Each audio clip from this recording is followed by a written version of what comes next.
ನಮಸ್ಕಾರ ಸ್ನೇಹಿತರೆ, ಕನ್ನಡದ ಕುರುಕ್ಷೇತ್ರ ಚಾನೆಲ್ಗೆ ನಿಮಗೆಲ್ಲರಿಗೂ ಸ್ವಾಗತ.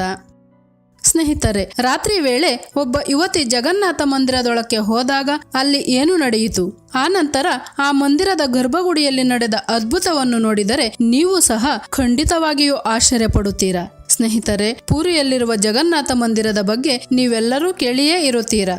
ನಮ್ಮ ಹಿಂದೂ ಮಂದಿರಗಳಲ್ಲಿ ಈ ಜಗನ್ನಾಥ ಮಂದಿರವು ಒಂದು.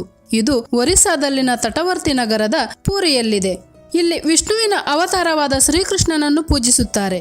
ಪ್ರತಿ ವರ್ಷವೂ ಇಲ್ಲಿಗೆ ಲಕ್ಷಾಂತರ ಮಂದಿ ಭಕ್ತರು ದೇಶದ ಮೂಲೆ ಮೂಲೆಗಳಿಂದಲೂ ಬಂದು ಜಗನ್ನಾಥನನ್ನು ದರ್ಶನ ಪಡೆಯುತ್ತಾರೆ. ಒಂದು ವೇಳೆ ನೀವು ಸಹ ಪುರಿಯಲ್ಲಿರುವ ಜಗನ್ನಾಥನ ದರ್ಶನ ಪಡೆದರೆ ನಿಮಗೆ ಮುಕ್ತಿ ಪ್ರಾಪ್ತಿಯಾಗುತ್ತದೆಂದು ಹೇಳುತ್ತಿರುತ್ತಾರೆ. ಸ್ನೇಹಿತರೆ, ಈ ಮಂದಿರಕ್ಕೆ ಸುಮಾರು 1000 ವರ್ಷಗಳ ಇತಿಹಾಸವಿದೆ. ಈ ಮಂದಿರದಲ್ಲಿ ಅಡಗಿರುವ ರಹಸ್ಯಗಳು ಇಂದಿಗೂ ಕೂಡ ವಿಜ್ಞಾನಿಗಳನ್ನು ತಲೆಕೆಡಿಸುವಂತೆ ಮಾಡಿವೆ. ಆದರೆ ಒಂದು ದಿನ ಈ ಜಗನ್ನಾಥ ಆಲಯದಲ್ಲಿ ಎಂತಹ ಘಟನೆ ನಡೆಯಿತೆಂದರೆ ಅದು ದೇಶದಲ್ಲಿರುವ ಎಲ್ಲಾ ಮಂದಿರಗಳನ್ನು ಕದಲಿಸಿತು. ಒಡಿಸ್ಸಾದಲ್ಲಿರುವ ಜಗನ್ನಾಥ ಮಂದಿರದ ಬಗ್ಗೆ ಎಂತಹ ವಾರ್ತೆ ಹೊರಗೆ ಬಂದಿತೆಂದರೆ ಅದರ ಬಗ್ಗೆ ತಿಳಿದಂತಹ ಪ್ರತಿಯೊಬ್ಬರೂ ಕೂಡ ಆಶ್ಚರ್ಯಪಟ್ಟರು. ಇಲ್ಲಿ ಪ್ರತಿದಿನವೂ ಲಕ್ಷ ಕೋಟಿ ಪ್ರಸಾದಗಳನ್ನು ತಯಾರು ಮಾಡುತ್ತಾರೆ. ಒಂದು ದಿನ ಹೀಗೆ ಪ್ರಸಾದ ರೆಡಿಯಾದ ನಂತರ ಆ ಪ್ರಸಾದವನ್ನು ಒಂದು ಕೋಣೆಯಲ್ಲಿಟ್ಟು ಬಾಗಿಲು ಮುಚ್ಚುತ್ತಾರೆ. ನಂತರ ಆ ಕೋಣೆಯ ಕೀ ಕಾಣದೆ ಹೋಗುತ್ತದೆ. ಆಗ ಆ ಮಂದಿರದ ಪೂಜಾರಿ ಇಡೀ ಮಂದಿರದ ಪ್ರತಿ ಜಾಗದಲ್ಲಿಯೂ ಆ ಕೀಗೋಸ್ಕರ ಹುಡುಕುತ್ತಾರೆ. ಆದರೆ ಎಷ್ಟು ಹುಡುಕಿದರೂ ಕೂಡ ಪೂಜಾರಿಗೆ ಕೀ ದೊರಕಲೇ ಇಲ್ಲ. ಆನಂತರ ಈ ವಿಷಯ ಎಲ್ಲರಿಗೂ ತಿಳಿಯಿತು. ಇಡೀ ಪುರಿ ನಗರವೆಲ್ಲ ಈ ವಾರ್ತೆ ಪಸರಿಸಿತು. ಮಂದಿರದ ಕೋಣೆಯ ಕೀ ಕಳೆದು ಹೋಗಿದೆ. ಅದೇ ದಿನ ರಾತ್ರಿ ಸೀಮಾ ಎಂಬ ಯುವತಿ ಜಗನ್ನಾಥನ ದರ್ಶನ ಪಡೆಯಲು ಬಂದಳು. ಎಷ್ಟೊತ್ತಾದರೂ ಕೀ ದೊರಕದೇ ಇರುವುದರಿಂದ ಮಂದಿರವನ್ನು ಬಹಳ ಬೇಗ ಮುಚ್ಚಿದ್ದರು. ಆದರೆ ಸೀಮಾ ಜಗನ್ನಾಥನನ್ನು ದರ್ಶನ ಪಡೆಯಲೇಬೇಕು ಎಂದುಕೊಂಡಳು. ಆದರೆ ಪೂಜಾರಿಗಳು ಆಕೆಗೆ ಅನುಮತಿ ನೀಡಲಿಲ್ಲ. ಯಾವ ಪೂಜಾರಿಗಳು ಸಹ ಆಕೆಯನ್ನು ಒಳಗೆ ಕಳುಹಿಸಲು ಅನುಮತಿ ನೀಡಲಿಲ್ಲ. ಸಾಯಂಕಾಲಕ್ಕೆಲ್ಲ ಮಂದಿರದ ದ್ವಾರಗಳನ್ನು ಮುಚ್ಚಲಾಯಿತು. ಸೀಮಾಳ ಅಮ್ಮನ ಆರೋಗ್ಯ ಚೆನ್ನಾಗಿರಲಿಲ್ಲ. ಇದೇ ಕಾರಣದಿಂದಲೇ ಆಕೆ ಜಗನ್ನಾಥನ ದರ್ಶನ ಪಡೆಯಬೇಕೆಂದು ಬಂದಿದ್ದಳು. ಆದರೆ ಆ ದಿನ ಸಾಧ್ಯವಾಗದಿದ್ದಾಗ ಆನಂತರದ ದಿನ ಮುಂಜಾನೆ ದೇವರ ದರ್ಶನ ಪಡೆದು ಊರಿಗೆ ಹೋಗಬೇಕೆಂದುಕೊಂಡಳು. ಜಗನ್ನಾಥನ ದರ್ಶನ ಪಡೆಯಲು ಆಕೆಯ ಬಳಿ ಕೇವಲ 1 ರಾತ್ರಿ ಮಾತ್ರವೇ ಸಮಯವಿದೆ. ಊರಿಗೆ ಹೋಗಿ ಮತ್ತೆ ಬರುವುದು ಅಸಾಧ್ಯವೆನಿಸಿತು. ಆಗ ಆಕೆ ಮಂದಿರದ ಹೊರಗಡೆಯೇ ನಿದ್ದೆ ಮಾಡಿದಳು. ಸರಿಯಾಗಿ ಅರ್ಧರಾತ್ರಿ 1 ಗಂಟೆಯ ಸಮಯದಲ್ಲಿ ಎಂತಹ ಚಮತ್ಕಾರ ನಡೆಯಿತೆಂದರೆ ಅದರ ಬಗ್ಗೆ ತಿಳಿದರೆ ನೀವು ಸಹ ಆಶ್ಚರ್ಯ ಪಡುತ್ತೀರಾ. ಆಕೆ ಗುಡಿಯ ಬಾಗಿಲಲ್ಲೇ ನಿದ್ದೆ ಮಾಡಿದ್ದಳು. ಆಗ ಒಂದೇ ಬಾರಿಗೆ ಮಂದಿರದ ದ್ವಾರಗಳು ತೆಗೆಯಲ್ಪಟ್ಟವು. ಸ್ವತಃ ಜಗನ್ನಾಥನೇ ಆಕೆಯನ್ನು ಒಳಗೆ ಕರೆದ ಹಾಗೆ ಆಕೆಗೆ ಅನಿಸುತ್ತದೆ. ಆಕೆ ಕಣ್ಣು ತೆರೆದು ನೋಡಿದಾಗ ನಿಜವಾಗಿಯೂ ಮಂದಿರದ ದ್ವಾರಗಳು ತೆಗೆದಿವೆ. ಆಗ ಆಕೆ ಮಂದಿರದ ಒಳಗಡೆ ಹೋದಳು. ಆನಂತರ ಆಕೆ ಜಗನ್ನಾಥನನ್ನು, ಬಾಲಭದ್ರನನ್ನು ಮತ್ತು ಸುಭದ್ರಾ ದೇವಿಯ ದರ್ಶನ ಪಡೆದಿದ್ದಾಳೆ. ಈ ದೃಶ್ಯಗಳೆಲ್ಲವೂ ಆಕೆಗೆ ಕನಸಿನ ಹಾಗೆ ಅನಿಸಿತ್ತು. ಆಗ ಆಕೆಗೆ ತನ್ನ ಕಾಲಿನ ಬಳಿ ಒಂದು ಪತ್ರ ದೊರಕುತ್ತದೆ. ಆ ಪತ್ರದಲ್ಲಿ ಕಳೆದು ಹೋಗಿದ್ದ ಪ್ರಸಾದದ ಕೋಣೆಯ ಬೀಗ ಎಲ್ಲಿದೆ ಎಂದು ಬರೆಯಲಾಗಿತ್ತು. ಆದರೆ ಸೀಮಾಗೆ ಆ ಕೀ ಯಾವ ಕೋಣೆಯದ್ದು ಎಂದು ಅರ್ಥವಾಗಲಿಲ್ಲ. ಆನಂತರ ಸೀಮಾ ಆ ದೊಡ್ಡ ಮಂದಿರದಲ್ಲಿ ಆ ಕೋಣೆಯನ್ನು ಹುಡುಕಲು ಪ್ರಾರಂಭಿಸಿದಳು. ಆದರೆ ಆ ಮಂದಿರದಲ್ಲಿ ಬಹಳಷ್ಟು ಕೋಣೆಗಳಿವೆ. ಅದರಲ್ಲಿ ಆಕೆಗೆ ಒಂದು ವಿಶೇಷವಾದ ಮತ್ತು ಪ್ರಾಚೀನವಾದ ಕೋಣೆ ಕಾಣಿಸುತ್ತದೆ. ಆನಂತರ ಆಕೆಯ ಬಳಿ ಇರುವ ಕೀಯಿಂದ ಕೋಣೆಯ ಬಾಗಿಲನ್ನು ತೆಗೆಯುತ್ತಾಳೆ. ಬಾಗಿಲನ್ನು ತೆಗೆಯುತ್ತಿದ್ದಂತೆ ಅಲ್ಲಿ ಕಾಣಿಸಿದ ದೃಶ್ಯಗಳನ್ನು ನೋಡಿದ ಸೀಮಾ ಬಹಳ ಆಶ್ಚರ್ಯಗೊಂಡಳು. ಆ ಕೋಣೆಯೆಲ್ಲವೂ ಬಹಳಷ್ಟು ವಜ್ರ ವೈಡೂರ್ಯಗಳಿಂದ ತುಂಬಿ ತುಳುಕುತ್ತಿತ್ತು. ಇದೆಲ್ಲವೂ ಜಗನ್ನಾಥನ ಚಮತ್ಕಾರವೇ. 2 ದಿನಗಳ ಹಿಂದೆ ಮಾಯವಾಗಿದ್ದ ಕೀ ಸೀಮಾಳಿಗೆ ಒಂದು ಪತ್ರದ ಮೂಲಕ ಸಿಕ್ಕಿದೆ. ಆದರೆ ಸೀಮಾ ದುರಾಸೆ ಬೀಳಲಿಲ್ಲ. ಆ ಬಂಗಾರವನ್ನು ಕದಿಯಲಿಲ್ಲ. ಮತ್ತೆ ಆ ಕೋಣೆಯ ಬಾಗಿಲನ್ನು ಮುಚ್ಚಿ ಆ ಪತ್ರ ಮತ್ತು ಕೀಯನ್ನು ಅದೇ ದೇವಾಲಯದಲ್ಲಿಯೇ ಒಂದು ಜಾಗದಲ್ಲಿರಿಸುತ್ತಾಳೆ. ಈ ಘಟನೆ ಜಗನ್ನಾಥನೇ ಆಕೆಯನ್ನು ಪರೀಕ್ಷಿಸಿದ ಹಾಗೆ ಇದೆ. ಆನಂತರ ಆಕೆ ಜಗನ್ನಾಥನಿಗೆ ನಮಸ್ಕರಿಸಿ ಮಂದಿರದಿಂದ ಹೊರಗೆ ಬಂದು ಬಿಡುತ್ತಾಳೆ. ಆ ತಕ್ಷಣವೇ ಮಂದಿರದ ದ್ವಾರಗಳು ಅವಷ್ಟಕ್ಕೆ ಅವೇ ಮುಚ್ಚಿಕೊಂಡವು. ಬೆಳಗಾಗುತ್ತಿದ್ದ ಹಾಗೆಯೇ ಸೀಮಾ ಆಕೆಯ ಅಮ್ಮನ ಹತ್ತಿರ ಬರುತ್ತಾಳೆ. ಇನ್ನು ಇಲ್ಲಿ ಪೂಜಾರಿಗಳು ಮಂದಿರಕ್ಕೆ ಬಂದು ಮತ್ತೆ ಕೀ ಹುಡುಕಲು ಪ್ರಾರಂಭಿಸುತ್ತಾರೆ. ಆ ಕೋಣೆಯ ಕೀ ಕಾಣಿಸದೆ ಹೋದ ನಂತರ ಇದರ ಕುರಿತು ಬಹಳ ವಿವಾದಗಳು ತಲೆ ಎತ್ತಿದ್ದವು. ಆಗ ಒರಿಸ್ಸಾದ ಮುಖ್ಯಮಂತ್ರಿ ನವೀನ್ ಪಟ್ನಾಯಕ್ ರವರು ಕೂಡ ಇದರ ಕುರಿತು ಇನ್ವೆಸ್ಟಿಗೇಷನ್ ಮಾಡುವಂತೆ ಆದೇಶ ನೀಡಿದರು. ಆಗ ಮಂದಿರದ ಪ್ರತಿಶಾಸಕರಾದ ಪ್ರದೀಪ್ ಜೈನ್ ರವರನ್ನು ಟ್ರಾನ್ಸ್ಫರ್ ಕೂಡ ಮಾಡಲಾಯಿತು. ಆನಂತರ ಕೀ ಹುಡುಕಾಟದಲ್ಲಿ ಅವರಿಗೆ ಮಂದಿರದಲ್ಲಿಯೇ ಆ ಕೀ ದೊರಕಿತು. ಅನೇಕ ಮಂದಿ ಇದು ಜಗನ್ನಾಥನ ಚಮತ್ಕಾರವೆಂದು ಹೇಳುತ್ತಿದ್ದಾರೆ. ಸೀಮಾ ಊರಿಗೆ ಹೋದ ಬಳಿಕ ಅಲ್ಲಿ ಆಕೆ ಬಹಳ ಡಲ್ ಆಗಿದ್ದಳು. ಏಕೆಂದರೆ ಆಕೆಯ ತಾಯಿಯ ಆಸ್ಪತ್ರೆಯ ಬಿಲ್ಲನ್ನು ಕಟ್ಟುವಷ್ಟು ಹಣ ಆಕೆಯ ಬಳಿ ಇರಲಿಲ್ಲ. ಆದರೆ ಅಲ್ಲಿ ಒಬ್ಬ ಅಜ್ಞಾತವಾಸಿ ಆಸ್ಪತ್ರೆಯ ಬಿಲ್ ಕಟ್ಟಿದರೆಂದು ಸೀಮಾಳಿಗೆ ತಿಳಿಯುತ್ತದೆ. ಆನಂತರ ಆಕೆಯ ಅಮ್ಮನೂ ಸಹ ಚೇತರಿಸಿಕೊಳ್ಳುತ್ತಾರೆ. ಈ ಘಟನೆಗಳಿಗೆ ಆಕೆ ಬಹಳ ಆಶ್ಚರ್ಯಪಟ್ಟಳು. ಹಾಗೆಯೇ ಇದು ಜಗನ್ನಾಥನ ಚಮತ್ಕಾರವೇ ಎಂದು ತಿಳಿದಳು. ಏಕೆಂದರೆ ಆಕೆ ಆ ದಿನ ಆ ವಜ್ರಗಳನ್ನು ಕದ್ದು ಅದನ್ನು ಮಾರಿ ಅಮ್ಮನ ಆಸ್ಪತ್ರೆ ಬಿಲ್ ಕಟ್ಟಬಹುದಿತ್ತು. ಆದರೆ ಆಕೆಗೆ ಆ ಭಗವಂತನ ಮೇಲೆ ಸಂಪೂರ್ಣ ನಂಬಿಕೆ ಇತ್ತು. ಆದ್ದರಿಂದಲೇ ಆಕೆ ಆ ಸಂಕಷ್ಟದಿಂದ ದೂರಾದಳು.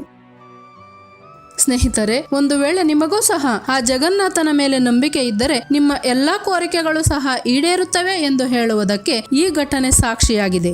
ಸ್ನೇಹಿತರೆ, ಈ ಮಂದಿರವನ್ನು ಸತ್ಯಯುಗದಲ್ಲಿ ರಾಜನಾದ ಇಂದ್ರದಾವನನು ನಿರ್ಮಿಸಿದ್ದಾರೆ. ಆನಂತರ ಕಾಲಾನುಕ್ರಮದಲ್ಲಿ ಈ ಮಂದಿರವು ಬಹಳಷ್ಟು ಅಭಿವೃದ್ಧಿಯಾಯಿತು. ಈ ಮಂದಿರದ ಬಗ್ಗೆ ಮಹಾಭಾರತದಲ್ಲಿನ ಮೊದಲ ಅಧ್ಯಯನದಲ್ಲಿಯೂ ಸಹ ಪ್ರಸ್ತಾಪಿಸಲಾಗಿದೆ. ಈಗ ಇರುವ ಈ ಮಂದಿರ 7ನೇ ಶತಮಾನದಲ್ಲಿ ನಿರ್ಮಿಸಿದ್ದಾರೆ. ಈ ಮಂದಿರದಲ್ಲಿ ವಾಸ್ತು ಎಷ್ಟು ಚೆನ್ನಾಗಿರುತ್ತದೆಂದರೆ ಇಲ್ಲಿ ಪ್ರತಿದಿನವೂ ಯಾವುದಾದರೊಂದು ಅದ್ಭುತ ನಡೆಯುತ್ತಲೇ ಇರುತ್ತದೆ. ಈ ಮಂದಿರಕ್ಕೆ ಇರುವ ವಿಶೇಷತೆ ಏನೆಂದರೆ ಈ ಮಂದಿರದ ಮೇಲೆ ಹಾರಾಡುತ್ತಿರುವ ಧ್ವಜ. ಹೌದು ಸ್ನೇಹಿತರೆ, ಎಲ್ಲಾ ಮಂದಿರಗಳಲ್ಲಿಯೂ ಮಂದಿರಗಳ ಮೇಲಿರುವ ಧ್ವಜವು ಗಾಳಿ ಯಾವ ಕಡೆ ಬೀಸುತ್ತದೋ ಆ ಕಡೆ ಹಾರಾಡುತ್ತದೆ. ಆದರೆ ಈ ಜಗನ್ನಾಥ ಮಂದಿರದ ಮೇಲಿರುವ ಧ್ವಜವು ಗಾಳಿಗೆ ವಿರುದ್ಧ ದಿಕ್ಕಿನಲ್ಲಿ ಹಾರಾಡುತ್ತದೆ. ಇಂತಹ ಅದ್ಭುತ ಕೇವಲ ಈ ಮಂದಿರದಲ್ಲಿ ಮಾತ್ರವೇ ನಡೆಯುತ್ತದೆ. ಇದು ಜಗನ್ನಾಥನ ಚಮತ್ಕಾರವೇ ಎನ್ನುತ್ತಾರೆ ಭಕ್ತರು. ಈ ಮಂದಿರದ ಮತ್ತೊಂದು ವಿಶೇಷತೆ ಏನೆಂದರೆ ಇಲ್ಲಿಯವರೆಗೂ ಈ ಮಂದಿರದ ಗೋಪುರದ ಮೇಲೆ ಯಾವುದೇ ಪಕ್ಷಿ ಸಹ ಕುಳಿತುಕೊಂಡಿಲ್ಲ. ಅಷ್ಟೇ ಅಲ್ಲದೆ ಈ ಮಂದಿರದ ಮೇಲ್ಭಾಗದ ಆಕಾಶದಲ್ಲಿ ಯಾವುದೇ ವಿಮಾನ ಹಾರಾಡುವಂತಿಲ್ಲ. ಭಾರತ ಸರ್ಕಾರವು ಕೂಡ ಆ ಪ್ರದೇಶವನ್ನು ನೋ ಫ್ಲೈ ಝೋನ್ ಎಂದು ಪ್ರಕಟಿಸಿದೆ. ಅಂದರೆ ಆ ಏರಿಯಾದಲ್ಲಿ ಹೆಲಿಕಾಪ್ಟರ್ಗಳಾಗಲಿ ಮತ್ತು ವಿಮಾನಗಳಾಗಲಿ ಹಾರಾಡುವಂತಿಲ್ಲ. ಹಾಗೆಯೇ ಆ ಮಂದಿರದ ಪ್ರದೇಶದಲ್ಲಿ ಪಕ್ಷಿಗಳು ಕೂಡ ಕಾಣಿಸುವುದಿಲ್ಲ. ಹಾಗೆಯೇ ಈ ಜಗನ್ನಾಥ ಮಂದಿರದಲ್ಲಿ ಅಡುಗೆ ಕೋಣೆಗಳು ಬಹಳಷ್ಟಿವೆ. ಅಂದರೆ ಸರಿಸುಮಾರು 500 ಅಡುಗೆ ಕೋಣೆಗಳಿವೆ. ಪ್ರಪಂಚದಲ್ಲಿರುವ ಬೇರೆ ಯಾವ ದೇವಾಲಯಗಳಲ್ಲಿಯೂ ಕೂಡ ಇಷ್ಟೊಂದು ಅಡುಗೆ ಕೋಣೆಗಳಿಲ್ಲ. ಇಲ್ಲಿ ಸುಮಾರು 300 ಮಂದಿ ಪ್ರಸಾದವನ್ನು ತಯಾರಿಸುತ್ತಾರೆ. ಪ್ರತಿದಿನವೂ ಅಂದಾಜು 2 ಲಕ್ಷ ಮಂದಿ ಮಂದಿರಕ್ಕೆ ಭೇಟಿ ನೀಡಿ ಪ್ರಸಾದ ಸ್ವೀಕರಿಸುತ್ತಾರೆ. ಇಲ್ಲಿ ಎಷ್ಟೇ ಪ್ರಸಾದ ತಯಾರು ಮಾಡಿದರೂ ಕೂಡ ಸಂಜೆ ಮಂದಿರದ ದ್ವಾರ ಮುಚ್ಚುವ ಸಮಯಕ್ಕೆ ಸಂಪೂರ್ಣ ಖಾಲಿಯಾಗಿರುತ್ತದೆ. ಇಲ್ಲಿಯವರೆಗೂ ಯಾವುದೇ ದಿನವಾಗಲಿ ಭಕ್ತರಿಗೆ ಪ್ರಸಾದವು ಹೆಚ್ಚಾಗುವುದಾಗಲಿ ಅಥವಾ ಕಡಿಮೆಯಾಗುವುದಾಗಲಿ ನಡೆದೇ ಇಲ್ಲ. ಇಲ್ಲಿ ಒಂದು ದಿನವೂ ಸಹ ಪ್ರಸಾದ ವೇಸ್ಟ್ ಆಗಿಲ್ಲ. ಇದು ಸಹ ಆ ಜಗನ್ನಾಥನ ಚಮತ್ಕಾರವಲ್ಲದೆ ಮತ್ತಿನ್ನೇನು. ಹನುಮಂತನು ಈ ಜಗನ್ನಾಥ ಮಂದಿರವನ್ನು ಸಮುದ್ರನಿಂದ ರಕ್ಷಿಸುತ್ತಾನೆ ಎಂದು ಹೇಳಲಾಗುತ್ತದೆ. ಇಲ್ಲಿಯವರೆಗೂ ಸಮುದ್ರನು ಜಗನ್ನಾಥ ಮಂದಿರವನ್ನು 3 ಬಾರಿ ಧ್ವಂಸ ಮಾಡುತ್ತಾರೆ. ಆಗ ಜಗನ್ನಾಥನು ಹನುಮಂತನಿಗೆ ತನ್ನ ಮಂದಿರವನ್ನು ಸಮುದ್ರನಿಂದ ರಕ್ಷಿಸು ಎಂದು ಹೇಳುತ್ತಾರೆ. ಯಾವಾಗಾದರೆ ಹನುಮಂತನು ಜಗನ್ನಾಥನನ್ನು, ಬಾಲಭದ್ರನನ್ನು ಮತ್ತು ಸುಭದ್ರ ದೇವಿಯನ್ನು ದರ್ಶನ ಮಾಡಲು ಬರುತ್ತಾನೋ ಆಗ ಅವರ ಜೊತೆ ಸಮುದ್ರನೂ ಸಹ ಬರುತ್ತಾನೆ. ಆನಂತರವೇ ಜಗನ್ನಾಥ ಮಂದಿರವನ್ನು ಸಮುದ್ರನು ಧ್ವಂಸ ಮಾಡುತ್ತಾನೆ. ಇದನ್ನು ನೋಡಿದ ನಂತರ ಜಗನ್ನಾಥನು ಚಿಂತಿಸುತ್ತಾ ಹನುಮಂತನನ್ನು ಬಂಗಾರು ಸರಪಳಿಗಳಿಂದ ಬಂಧಿಸುತ್ತಾನೆ. ಈ ಕಾರಣದಿಂದಲೇ ಪೂರಿಯಲ್ಲಿರುವ ಸಾಗರ್ ತಟದ ಬಳಿ ಹನುಮಂತನ ಮಂದಿರವೂ ಇದೆ. ಇದು ಬಹಳ ಪ್ರಾಚೀನವಾದ ಮಂದಿರ. ಇಲ್ಲಿ ಭಕ್ತರು ಸರಪಳಿಗಳಿಂದ ಇರುವ ಹನುಮಂತನನ್ನು ಪೂಜಿಸುತ್ತಾರೆ. ಸ್ನೇಹಿತರೆ, ಜಗನ್ನಾಥ ಮಂದಿರದಲ್ಲಿ ಒಂದು ಸಿಂಹದ್ವಾರವಿರುತ್ತದೆ. ಆ ದ್ವಾರವನ್ನು ತೆರೆಯುತ್ತಿದ್ದ ಹಾಗೆಯೇ ನಮಗೆ ಸಮುದ್ರದ ಅಲೆಗಳ ಶಬ್ದ ಬಹಳ ಗಟ್ಟಿಯಾಗಿ ಕೇಳಿಸುತ್ತದೆ. ಆದರೆ ಮಂದಿರದ ಒಳಗೆ ಪ್ರವೇಶಿಸಿದ ನಂತರ ಒಂದೇ ಬಾರಿಗೆ ಆ ಶಬ್ದ ನಿಂತು ಬಿಡುತ್ತದೆ. ಮತ್ತೆ ನಾವು ಆ ಸಿಂಹದ್ವಾರದಿಂದ ಹೊರಗೆ ಬರುವ ಸಮಯದಲ್ಲಿ ಮತ್ತೊಮ್ಮೆ ಆ ಅಲೆಗಳ ಶಬ್ದ ಕೇಳಿಸುತ್ತದೆ. ಇದು ಸಹ ಜಗನ್ನಾಥನ ಚಮತ್ಕಾರವೆಂದು ಹೇಳಲಾಗುತ್ತದೆ. ಅದೇ ರೀತಿಯಾಗಿ ಮಂದಿರದ ಹೊರಗಡೆ ಒಂದು ಸ್ವರ್ಗದ್ವಾರವಿರುತ್ತದೆ. ಇಲ್ಲಿ ಮೋಕ್ಷ ಪ್ರಾಪ್ತಿಗೋಸ್ಕರ ಶವಗಳನ್ನು ದಹನ ಸಂಸ್ಕಾರ ಮಾಡಲಾಗುತ್ತದೆ. ನೀವು ಇಲ್ಲಿಗೆ ಹೋಗುತ್ತಿದ್ದ ಹಾಗೆಯೇ ಬೂದಿಯ ವಾಸನೆ ಬರುತ್ತದೆ. ಆದರೆ ನೀವು ಹಾಗೆಯೇ ಮಂದಿರದ ಒಳಗೆ ಹೋಗುತ್ತಿದ್ದ ಹಾಗೆ ಆ ಬೂದಿಯ ವಾಸನೆ ಮಾಯವಾಗುತ್ತದೆ. ಮತ್ತೊಂದು ಆಶ್ಚರ್ಯಕರ ವಿಷಯವೇನೆಂದರೆ ಆಷಾಢ ಮಾಸದಲ್ಲಿ ಜಗನ್ನಾಥನು ತನ್ನ ರಥದಲ್ಲಿ ತನ್ನ ಅತ್ತೆಯ ಮನೆಗೆ ಹೋಗುತ್ತಾರೆ.